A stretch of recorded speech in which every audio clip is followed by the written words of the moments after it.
Oi, eu sou a Amanda e hoje a gente vai continuar estudando a lição dessa semana dos adolescentes. Essa semana a gente está na lição 1, título Entregando a Vida pela Fé, e agora eu vou ler o texto-chave. Quem é, pois, o servo fiel e prudente a quem o Senhor deixou encarregado dos demais servos, para lhes dar o sustento a seu tempo? Bem-aventurado aquele servo a quem seu Senhor, quando vier, achar fazendo assim. Mateus 24, 45, 46. Um pouco antes de Jesus morrer, os discípulos dele perguntaram quais seriam os sinais do tempo do fim, né? E Jesus, ele deu uma profecia dupla, como a gente já comentou ontem. Ele deu uma profecia falando dos tempos do fim e da destruição de Jerusalém. Jesus começa dizendo que viriam muitos em nome dele, dizendo, eu sou o Cristo. Mas essas pessoas estavam mentindo, né? Estavam tentando enganá-los. Eles deveriam tomar cuidado, porque essas pessoas enganariam a muitos. Isso é uma coisa que a gente tem que sempre tomar cuidado, né? Se uma pessoa diz que é de Cristo e é seguidor de Cristo e tá agindo em nome de Cristo, o que ela diz tem que ser condizente com a Bíblia. Se ela fala coisas que não batem com a Bíblia, é porque ela tá tentando te enganar, porque ela não é quem diz ser. Logo em seguida, ele disse que eles ouviriam falar em guerras e rumores de guerra, mas para eles não terem medo, que era necessário que tais coisas aconteçam, mas que ainda não era o fim, que nação se levantaria contra nação e reino contra reino. Haveria fomes e terremotos em vários lugares. E tudo isso seria apenas o início das dores. Imagina tudo isso. Só falar de guerra, a gente já sabe como as guerras são ruins. Então, só começar a falar que a nação se levantará contra a nação, reino contra reino, você pensa guerra no mundo todo que não acaba mais e já começa a pensar, a situação vai estar horrível, né? Mas isso é só o início, porque vem muita coisa pela frente. E Jesus estava falando isso para eles estarem preparados.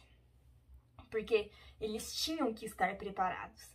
Eles tinham que saber que Jesus sabia de tudo aquilo, que não é que Jesus tinha abandonado eles, que era necessário que tudo aquilo acontecesse para ele voltar, que se eles aguentassem tudo isso, eles iam ter a recompensa deles no final, né? Então, eles seriam perseguidos, os cristãos seriam perseguidos, já foram perseguidos por séculos e no futuro serão de novo. Os cristãos por vários séculos foram odiados simplesmente por professarem a sua fé. Fala que naquele tempo muitos ficarão escandalizados e trairão uns aos outros. E devido ao aumento da maldade, o amor se esfriará.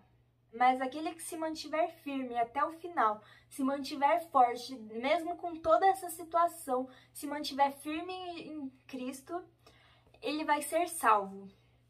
Jesus explicou os sinais que aconteceriam antes dele voltar. E quando todos esses sinais acabassem, eles teriam uma bela cena, né? Eles veriam o Filho do Homem descendo das nuvens com poder e grande glória. E diz que todas as nações da terra se lamentarão. Isso por quê? Porque eu imagino eles vendo lá e... Nossa, era verdade e eu não acreditei. Eu deixei de lado. Porque para quem estava esperando por isso, vai ser uma coisa muito boa, né?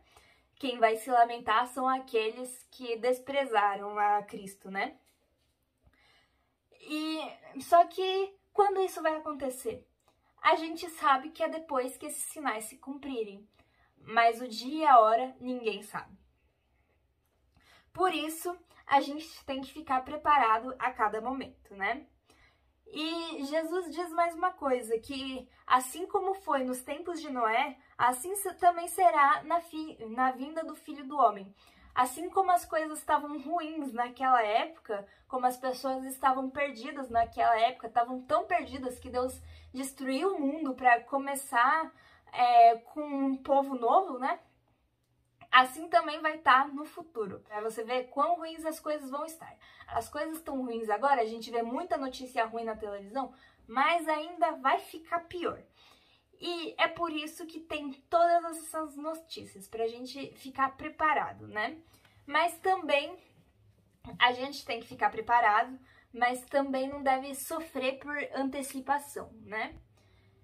Porque a gente sabe que ficar pensando muita coisa ruim vai acontecer no futuro faz a gente se desesperar, né? Mas a gente tem que pensar, tudo isso vai acontecer sim, mas também vem uma coisa muito boa no final. A gente não pode falar muito mais do que isso sobre a segunda vinda de Cristo, né? O que a gente pode falar foi o que as profecias disseram, mas a gente pode falar sobre o que aconteceu na destruição de Jerusalém, né? Porque afinal essa é uma profecia dupla. Nenhum cristão morreu na destruição de Jerusalém. Depois que os romanos, sob a liderança de Céstio, cercaram a cidade, parecia que estava tudo certo, pronto para eles invadirem. E se eles tivessem invadido, eles teriam destruído a cidade. Mas uma coisa estranha aconteceu. Inesperadamente, eles abandonaram o cerco, sem nenhum motivo aparente, né?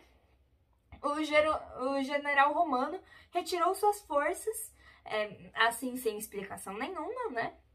E os cristãos que aguardavam, eles reconheceram o sinal. Eles sabiam que era essa hora que Jesus estava falando que eles tinham que fugir. Deus, ele governou os acontecimentos de uma forma que nem os judeus e nem os romanos pudessem impedir a fuga dos cristãos. Quando Céstio se retirou, os judeus os perseguiram. E aí, enquanto os judeus e os romanos estavam lá ocupados lutando, os cristãos simplesmente foram embora. Eles fugiram para um lugar seguro.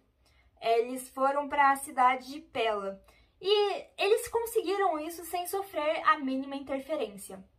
As forças judaicas perseguiram Céstio e seu exército e atacaram por trás as forças em fuga. Os romanos só conseguiram fazer sua retirada com grande dificuldade. Eles quase não conseguiram escapar, né?